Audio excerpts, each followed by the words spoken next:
I know it would be fire to be able to both live like Kylie and also save the planet, but you can't do both. Last year, when Australia was devastated by wildfires, Greta reminded us that we still fail to make the connection between the climate crisis and increased extreme weather events. Kylie, too, was moved by the disaster and tweeted about how the loss of animal life breaks her heart. Then she quickly followed up with a post of her new $1,500 Louis Vuitton mink slippers. It's always so sad when fire potential slip. Let's be real for a second. Kylie Jenner is someone many people dream of being. A closet full of shoes that could fit an entire apartment, private jets, and outfits worth a fortune. It sounds like the perfect life, doesn't it? But here's the problem. Living like Kylie while claiming to care deeply about the planet simply doesn't match up. Comedian Bill Maher said it best, you can't have both. That was the heart of his viral monologue, where he pointed out how contradictory it is for younger generations to talk about saving the earth while living in ways that do the opposite. Think about it. Not too long ago, Australia was burning. Countless animals were lost, homes destroyed, and cities choked with smoke. During that tragedy, Greta Thunberg used her voice to remind the world that climate change is no longer a distant threat. It's already here. She even crossed the ocean on a zero-emission yacht to prove her commitment. Meanwhile, Kylie Jenner, after posting sympathy for those same animals, proudly showed off her new $1,500 Louis Vuitton mink slippers. Yes, made from real fur. Hard to believe, but it actually happened. Bill Maher turned that moment into something unforgettable. He wasn't just poking fun at celebrities, he was calling out how environmentalism has become more about image than action. These days, everyone wants the likes, hashtags, and headlines that make them look eco-friendly, but few want to live by those values. Maher didn't sugarcoat his message either. He said, "We don't need more influencers chasing followers, that we need real heroes." And honestly, he's right, because when it comes to Gen Z, who are people actually following? Greta Thunberg has around 13 million followers. Kylie Jenner, over 279 million. That's not even close. So Maher's question hits hard. Who truly represents this generation? The young woman who refuses to fly commercially because of emissions, or the one who skips commercial flights for comfort and luxury? It's a sad truth, but one that's also strangely funny. The kind of humor Maher is known for. Greta crosses oceans powered by the wind. Kylie hops on a private jet powered by fossil fuel. Yet somehow, Kylie's popularity outshines Greta's 20-fold. That says a lot, not just about Kylie, but about the culture itself. Because in the end, Maher's real target wasn't Kylie Jenner. It was the mindset that celebrates wealth over responsibility, a culture that wants both luxury and sustainability, even when the two simply don't go together. Now that the latest climate conference is underway in Glasgow, Scotland, and Greta Thunberg has once again shown the world that she is the conscience of her generation, someone must tell her, you may be the conscience of your generation, but you don't represent it. I really wish you did, Greta, but you don't. But I can show you who does. Greta, you have 13 million followers on Instagram, which is great. But Kylie Jenner has 279 million, which is more. I mean, seriously, who is the real influencer in that generation? The model citizen or the model? The young woman who refuses to fly or the one who refuses to fly commercial? You see what I'm saying? Greta gets where she's going on a sailboat powered by the wind. Kylie takes a private jet powered by Exxon. And she's 21 times more popular. But this issue goes far beyond celebrity hypocrisy. Maher managed to shift how his audience looked at things. His message was sharp. People love to talk about saving the planet, as long as it doesn't mean giving up their plastic cups, iced lattes, Wi-Fi, or fast fashion. And honestly, he's not wrong. Everyone loves the idea of being eco-friendly. But when real sacrifice is required, the enthusiasm tends to disappear. Maher captured that irony perfectly when he said it's not about rejecting capitalism or comfort. Both, he admitted, have their appeal. He even tossed in a joke about Kylie's self-made title, playfully pointing out the irony with a quip about her father being a self-made woman. Classic Maher, blunt but clever. His goal wasn't to shame wealth or ambition, though.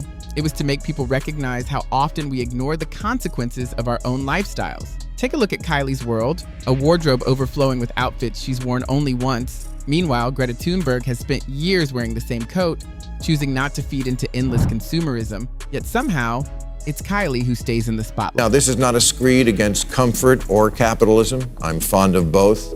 And I give Kylie credit. She's built a massive business empire without ever releasing a sex tape.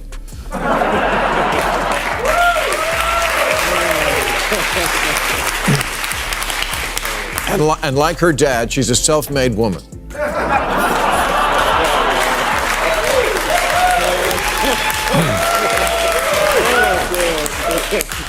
But Kylie embodies and embraces a lifestyle that is pretty much the opposite of carbon neutral. And the younger generations fucking love it. Last week, Kylie posted a tour of her shoe closet, which houses well over 1,000 pairs. She also has entire rooms of things she only's worn once. I don't think Greta would have... And that's exactly the problem. Maher calls it an attention crisis, not an awareness crisis. It's not that people don't understand what's happening, it's that they don't care enough to act. Celebrity culture grabs our focus far more easily than climate change ever could. After all, it's simpler to double tap a beach photo than to read an article about rising sea levels. And that's what keeps us stuck. Maher's words hit close to home. Imagine this. A famous pop star announces a concert and tickets sell out instantly. Meanwhile, a climate activist hosts a talk across town and hardly anyone shows up. That says it all. The world isn't short on information, it's short on attention.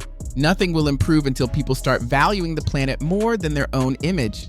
He also poked fun at some of the trendy buzzwords popular among young people. Ethical, eco-friendly, sustainable consumption. They sound great, right? But it's hard to take them seriously when they're said while unboxing the latest fast fashion haul and sipping coffee from a throwaway cup. Maher pointed out something uncomfortable too. Gen Z often blames older generations for ruining the planet, yet many are making the same mistakes, just with better tech and sleeker marketing. Look at internet stars like Mr. Beast, who loves giving away cars, or Jason Derulo, who once ate 22 burgers to celebrate a milestone. The same fans cheering those stunts are often the ones tweeting about saving the earth. The contradiction is hard to miss. We've turned caring for the environment from a responsibility into a trendy hobby, and that's the real irony. Polls, young people always claim to be more concerned about climate change than other generations, but they don't act like it. They throw around buzzwords like sustainable and shame people who forget to bring a cloth bag to Trader Joe's, but one of their favorite YouTubers is Mr. Beast, who's famous for stunts like, I gave my 40 millionth subscriber 40 cars. Jason Derulo celebrated his 22nd millionth follower by eating 22 hamburgers. The cognitive dissonance between planet-destroying conspicuous consumption and planet-saving rhetoric is breathtaking. You say you love Greta and her message, but everything else you love is a climate disaster. Far from rejecting consumerism, young people are so obsessed with labels that venerable fashion houses like Balenciaga have pivoted from selling couture dresses to rich women to selling baseball hats to teenagers. Maher didn't hold back when he pushed his point even further. He reminded everyone that one of the digital generation's favorite inventions, Bitcoin, uses more energy than Netflix, Apple, Facebook, Microsoft, and Google combined. A brutal truth, but one that perfectly highlights the gap between what people say they care about and what they actually support. Does a 20-something get the money to pay $400 for a hat that borrows the Bernie Sanders logo because...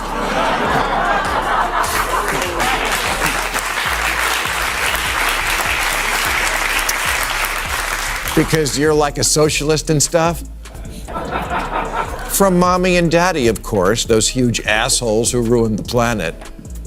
Oh, and also maybe by trading Bitcoin, the mining of which is worse for the environment than actual mining. Cryptocurrency uses more energy than Netflix, Apple, Facebook, Microsoft, and Google combined, and more than some entire nations. And yet young people could not love it more if it came with a side of avocado toast. You'd think young people who care about the planet would be against that, right? But nope, they love it, they invest in it, support it, and even defend it. Their argument? It'll be more eco-friendly someday. Sound familiar? That's the same excuse every generation has used. We'll fix it later. 84% of crypto buyers are either millennials or Gen Z, which makes it ring a little hollow when you're out there chanting for us to put the planet ahead of profits. And what do crypto fans say about this? They say, well, yes, it uses too much energy now, but in the future, oh yeah, the future, that's right. Same thing my generation said. Let them handle it in the future. I'll get mine now. Maher's next example hit just as hard. He cited a report showing that 43% of young people said they'd only give up their phones if they were paid $5 million. Even more shocking, about 10% admitted they'd rather lose a finger than lose their phone. You have to hand it to Maher. That punchline practically writes itself. What would it take to convince Gen Z and millennials to give up their phones? A pollster once asked. 43% said it would take $5 million to give up their phone. 1 in 10 said they'd sacrifice a finger for it. That deserves a high 4. Some people argue, but our phones keep us connected. They insist these devices aren't just luxuries, they're necessities. And to be fair, they're right in some ways. Phones help us work, learn, and stay in touch. But Maher's point wasn't that we should toss our gadgets and live off the grid. His message was about taking responsibility. As he put it, own your choices. Don't preach sustainability while charging your 10th device overnight. If you truly care about the planet, push for smarter recycling, cleaner manufacturing, and better innovation. Living in a cave doesn't make you a hero. Living with consistency does. That's what Maher's message was really about. Balance. You can't claim to save the planet while flying private to Coachella. The world doesn't need everyone to be Greta Thunberg, but it could definitely use fewer people pretending to be from the comfort of a jet seat. It would be fire to be able to both live like Kylie and also save the planet, but you can't do both. Last year, when Australia was devastated by wildfires, Greta reminded us that we still fail to make the connection between the climate crisis and increased extreme weather events. Kylie, too, was moved by the disaster and tweeted about how the loss of animal life breaks her heart. Then she quickly followed up with a post of her new $1,500 Louis Vuitton mink slippers. It's always so sad when fire potential slipper. And it's not just young people caught up in this. Everyone's part of it. Maher even admitted that his own generation messed things up. Yes, we did, he said. We dropped the ball. Then looking straight into the camera, he asked, so have you picked it up? That's the real challenge. It's easy to point fingers at the boomers, but much harder to admit when you're making the same mistakes, just with better marketing. Greta Thunberg and Kylie Jenner perfectly capture that contrast. Greta sacrifices comfort to make a difference, while Kylie sells comfort as a lifestyle. One is fighting to save her brand. The other is fighting to save the planet. You're gonna have to make a choice here. Do you want to be progressive or excessive? Team drastic or team plastic? When Kylie's lifestyle becomes uncool and unpopular, and you stop loving Bitcoin and stop thinking that stuffing your face is harmless, I'll take you seriously. Until then, shut the up about how older generations ruin the planet. Maher isn't saying that wealth and comfort are impossible goals. His message is simple. Pick a side. You can't be both Gucci and Greta. It's hard to preach save the turtles while sipping through a plastic straw. At some point, you have to choose. His monologue wasn't a rant, it was a challenge. Maher was daring this generation to prove that awareness can actually lead to action, because talk alone won't save the planet, only action will. Maybe that's the real lesson here. You don't need to sell all your belongings or move into a yurt. But if you claim to care about the earth, your choices should reflect it. Don't just post Greta's speeches, live by the message, use less, travel smarter, and stay consistent in what you say and do. As Maher pointed out, you can either help save the world or keep living like the people flying private jets. But you can't do both. After all, fake activism isn't biodegradable. And that's Maher for you, sharp, funny, and completely unfiltered. You get it. Boomers dropped the ball on the environment. We did. We dropped it like it was hot. And for that, I can only say, whoops. Yeah, you're right. We dropped it. But have you picked it up? I wish your generation was better than mine. I really do. But the sad truth is, we're completely the same. Lots of talk, and at the end of the day, hopelessly seduced and addicted to pigging out on convenience, luxury, and consumption. So that's it. You can either be the fake and private jet generation or the one that saves the planet. But you can't be both, because fake are not biodegradable. Maher never set out to cancel anyone. His goal was to hold up a mirror to show the gap between talking about change and actually living it. He wasn't saying people shouldn't enjoy success, luxury, or technology. He was reminding us that every choice carries weight. You can't post about saving the planet from your private jet or hashtag save the turtles while drinking from a plastic straw. As he put it, you can't be both Gucci and Greta. His message echoes throughout everything he said. Awareness means little without action. We've had decades of slogans, speeches, and social posts. What we need now is consistency, walking the talk even in small ways. Maher's challenge to this generation wasn't about guilt, it was about honesty. Do we really care, or do we just like the way caring looks online? Maybe he's right. Maybe we've become too attached to our comfort and convenience to change, but maybe not. Maybe this generation can prove that progress doesn't have to mean perfection, just the courage to do better. Because true change doesn't start with fame or fortune. It begins with ordinary people making smarter, kinder choices every day. So, what do you think? Is Maher's criticism fair? Are we ready to pick a side, to stop treating environmentalism like a trend and start living it like a truth? Share your thoughts below. If you enjoyed this discussion, hit the like button, subscribe, and tap the bell so you won't miss the next one. Remember, hashtags won't heal a dying planet, but awareness, integrity, and even the smallest actions just might. Communication is cheap, the earth isn't. Let's start proving that we actually mean what we post.